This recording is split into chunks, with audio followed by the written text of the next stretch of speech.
मनोज जरांगे पाटील यांनी मोठी घोषणा केलेली आहे। याबाबत आपण प्रतिक्रिया जाणून घेऊया प्रकाश शेंडगे यांच्याकडून। प्रकाशजी, मनोज जरांगे पाटील यांनी मोठी घोषणा केली आहे। ते निवडणूक लढणार, उमेदवार देणार अशी सर्वत्र चर्चा होती, मात्र आता त्यांनी माघार घेतल्याचं कळतंय। तुमची प्रतिक्रिया? हे पहा, आम्ही सुरुवातीपासून सांगत होतो की कुठल्याही एका जमातीवरती कुठलीही निवडणूक लढता येत नाही, ती जिंकता येत नाही। काय हे मी सुरुवातीपासून म्हणजे जेव्हापासून जरांगे म्हणतात की आम्ही ह्याला पाडणार, एवढं उभा करणार, हे करणार, ते करणार, त्याचवेळी आम्ही सांगतो की हे शक्य नाही। काय जोपर्यंत सर्व समाजाला सोबत घेऊन जोपर्यंत निवडणूक हे होत नाहीये, तोपर्यंत कुठलीच निवडणूक जिंकता येणार, लढता पण शक्य नाहीये। आणि तो साक्षात्कार त्यांना आता झाला। ज्यावेळी त्याने सांगितले की मी 28ला डिक्लेअर करतो, मी 29ला डिक्लेअर करणार, मी 3 तारखेला डिक्लेअर करणार, मी 4ला डिक्लेअर करणार, काल म्हणले की उद्या माझे 25 डिक्लेअर होतील। काय आज काय झाला, तोंड कशी पडले ना। काय त्यांच्यावर विश्वास ठेवून ज्या मराठा समाज बांधवांनी काही स्वप्न बघितले असतील किंवा जरांगे पाठिंबा देतील आणि आमदारकीचे स्वप्न बघितले असतील, त्यांच्या स्वप्नाची धुळदाण झालीच ना शेवटी। म्हणजे आरक्षणही नाही, राजकारणी नाही आणि काहीच नाही। काय हाती काय आलं? काय हाती सगळ्यात मोठा भोपळा आला ना। हे आम्ही ते सांगत होतो की आपण मराठा समाज, आपण सत्ताधारी पक्षात ओबीसी, भटकेमुक्त, दलित सगळ्यांनी तुम्हाला पाठिंबा दिला इतक्या वर्ष, आणि तुमच्या आधिपत्याखाली आम्ही सगळे गावगाड्यामध्ये सुखानं नांदत होतो। तुम्ही आमच्या आरक्षणाचा हल्लाबोल केला आणि विनाकारण काही कारण नसताना दोन समाजामध्ये इतकी तेढ निर्माण केली काय की आता पुन्हा ही द्रवी कशी निस्तारायची, कसं हे करायचं, हा प्रश्न महाराष्ट्रापुढे पडलेला आहे। आणि म्हणून हे जरांगेचा हा निर्णय जो अपेक्षित होता, आम्हाला कल्पना होती की जरांगे आमदार उभा करू शकत नाही। आता आनंदराज आंबेडकर सगळे मंडळी त्या भाषेने त्यांच्याकडे गेली होती, आता त्यांचं काय तेही तोंड कशी पडले। काय आमच्याशी त्याने आरक्षणामध्ये आघाडी केली होती, त्यांना फोडलं नाही, म्हणले दलित, मुस्लिम, मराठा अशी आघाडी करायची। काय झालं त्या आघाडीचं? शेवटी जे व्हायचं ते झालं ना। काय समजलं तर आता अशा प्रकारे ही जरांगे जे आहे आता तोंड कशी पडलेले आहेत आणि हे अपेक्षितच होतं। आणि मराठा समाजाचे जे तरुण बांधव ज्यांनी स्वप्न बघितलं, त्यांचं स्वप्नाचा सुद्धा चक्काचूर झालेला आहे। आणि हा एक फार मोठा हे जे आहे अपयश जे आहे ते जरांगेना यावेळी आलेलं आहे। पण जरांगेनं जरी उमेदवार नाही केले तर आम्ही आमचे उमेदवार उभे केलेले आहेत। शेवटी सत्ता संपादन करणे हे ओबीसीसाठी आता एकमेव लक्ष्य आहे, कारण आरक्षणाचं राजकीय आरक्षण ओबीसीचं गेलेलं आहे। त्याचप्रमाणे ज्या नोकरी आणि शिक्षणाचं आरक्षण, 57ला कुणबी नोंदींचा विषय जो आहे, त्यामुळे आरक्षणाची लढाई, दलितांचे आरक्षण संपुष्टात येत चाललेलं आहे, त्यांचं आरक्षणातलं प्रमोशनातलं आरक्षण संपवलेलं आहे। त्यामुळं ही आरक्षणाची लढाई ती आमची चालू राहणार आहे। जरांगेने जरी थांबवली असली तरी आमची लढाई मात्र सुरूच राहणार आहे। जी प्रकाशजी, पण निवडणूक लढणार नाही पण उमेदवार पाडणार असं जे वक्तव्य आहे, अशी जी भूमिका आहे मनोज जरांगे पाटलांची, या भूमिकेकडे कसं तुम्ही बघतायत? ही जी बदललेली भूमिका आहे, आता कोण ऐकणार त्यांचं? काय शेवटी तिथं काही मराठा आमदार उभा आहे, कोण ह्या पक्षात नाही, कोण त्या पक्षात नाही, आणि आतापर्यंत ते जे झाले ते तसंच होणार आहे। ते आता जरांगे एखादा पाडा म्हणून कोण पाडणार नाही त्यांना तिथे, आता त्यांचं कोण ऐकणार आता? कारण जे अपेक्षित होतं समाजाला ते झालंच नाही ना। मग आता त्यांचं कसं ऐकतील? त्यामुळे निवडणुकीनंतर हा विषय जो आहे, जरांगेंचा विषय जो आहे, तो पूर्ण संपलेला असेल। काय आणि जर काही उमेदवार उभा केले असतील तर थोडेफार सुरुवात निर्माण झाले असते, काहीतरी झालं असतं, पण तसं काही झालेलं नाही। आणि शेवटी फार मोठा भ्रमनिरास जो आहे तो मराठा समाजातील तरुणांचा झालेला आहे। पण आम्ही ओबीसी म्हणून जे आहे, आमची लढाई मात्र आम्ही चालू ठेवणार आहे। दलित आणि मुस्लिम आरक्षणाची लढाई ही सुद्धा आम्ही ह्या आरक्षणवादी आघाडीच्या माध्यमातून आम्ही सुरू ठेवणार आहोत।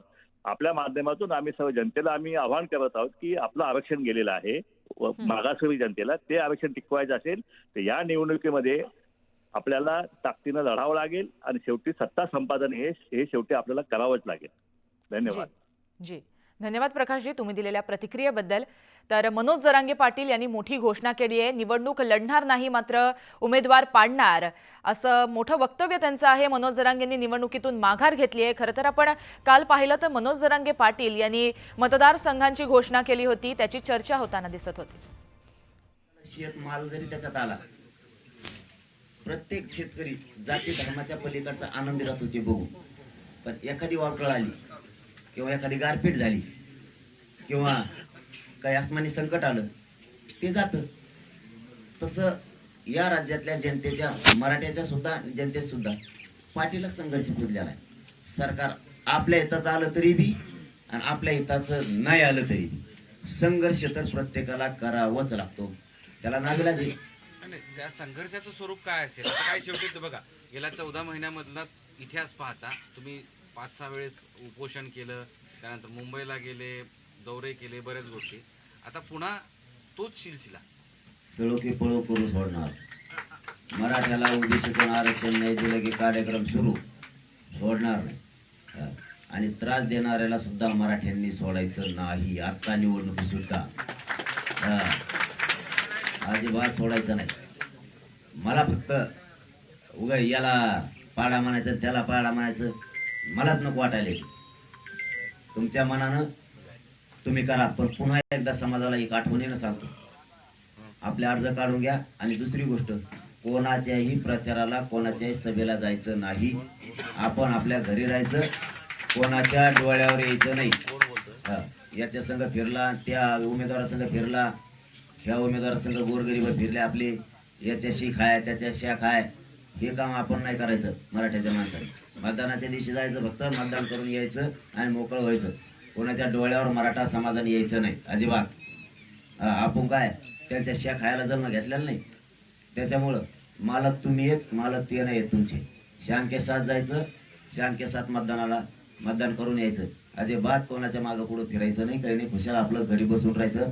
मतदानाच्या सभेला जायचं नाही, कोणाच्या रॅलीला, प्रचाराला, पॉम्पलेट चिटकायला कोणाच्या जायचं नाही, काय नाही. एक लाईन घ्या वाटल्यास मराठा समाजाला, एक लाईन सगळ्यात सोपी. गुपचिप जायचं, गुपचिप पाडून माघारी यायचं. गुपचिप जायचं, मतदान करायचं आणि पाडून माघारी यायचं. एक नाही दोन नाही. आणि पाडणाराच म्हणायचं राम राम, राईट काम केलं तुमचंच काम केलं म्हणायचं. दुसऱ्याचं कामच नाही केलं, राईट काम केलं तुमचंच. त्याला कसं काम केलं त्याला काय सांगायचं, तुला पाडायसाठी तो कामच केला, कार्यक्रमच केला म्हणून. म्हणजे आपण आपलं शांत राहा. नको. तुम्हाला वाटतंय का, पुन्हा एकदा विचारतो, एका जातीवर शक्य आहे का? त्याच्यामुळं नको, समाज संकटात घालायला नको. आधीच लय संकटात सापडलेला आहे. आपल्या निवडणुकीच्या नादात आणि 5-50 निवडून आणायच्या नादात त्या 5-50 लोकांसाठी 6 कोटी लोकांना खाली मान घालावं लागत. एक जण जर पडला ना आणि आपले जर पडले ना तर यांना 20 आणि 25 लोक निवडून नाही आणता आले, तर 6 कोटी मराठ्यांची 20-25 साठी खाली मान घालायला नको. त्याच्यापेक्षा आपण त्यांचे 150 पडितो, त्याच्यात मराठ्याची मान उंची. त्याला काय, आपल्या संपेनाराला निवडून येऊनच संपू शकतो आपण. तर आपल्याबरोबर विजय वडेट्टीवार देखील आहे. तर विजयजी, मनोज जरांगे पाटील यांची एकंदरीतच ही जी भूमिका आहे, निवडणुकीतून घेतलेली माघार आहे, त्याकडे तुम्ही कसं बघता, त्यांच्या भूमिकेकडे कसं बघता? नाही, मला वाटतं जरांगे पाटलांनी घेतलेली भूमिका योग्य आहे. जी. कारण सामाजिक संघटन चालवत असताना, समाजासाठी लढत असताना राजकारणाचा किंवा प्रवेश करणं किंवा राजकारण करणं तर समाज दुरावतो, हे जरांगे पाटलांना कदाचित कळलं असावं. आणि समाजामध्ये अनेक विचाराची मंडळी असतात, अनेक पक्षाशी जोडलेली असतात. अशा वेळेस समाज म्हणून एकत्र करणं ते सामाजिक दृष्ट्या ठीक आहे, पण राजकीय दृष्ट्या मात्र फार अडचणीचं असतं. हे जरांगे पाटलांच्या लक्षात आलेलं आहे, म्हणून त्यांनी कदाचित ती माघार घेतली असावी. जरांगे पाटलांचा हा निर्णय त्यांच्या कार्याला आणि त्याच्या समाजाच्या हक्कासाठी लढण्यासाठी बळ देत राहील अशी मला अपेक्षा आहे. जी. आणि एकंदरीतच मनोज जरांगे पाटील यांनी काल घेतलेली भूमिका, मतदारसंघाची केलेली घोषणा आणि त्यानंतर आजची ही भूमिका, यामुळे जे मराठा बांधव जे आशा लावून होते त्यांची निराशा झाली आहे का, असं काही तुम्हाला वाटतंय का? हे बघा, आपल्याला सांगतो, मराठवाड्यामध्ये प्रत्येक गावामध्ये राजकारण उद्या स्थानिक स्तरापासून, ग्रामपंचायत पासून जिल्हा परिषद, विधानसभा, लोकसभेपर्यंत राजकारण होतं. प्रत्येक गावात 2 विचाराचे, 4 विचाराच्या मंडळी असतात. विजयजी, तुमचा मुद्दा मला पटलेला आहे. धन्यवाद तुम्ही दिलेल्या प्रतिक्रियेबद्दल.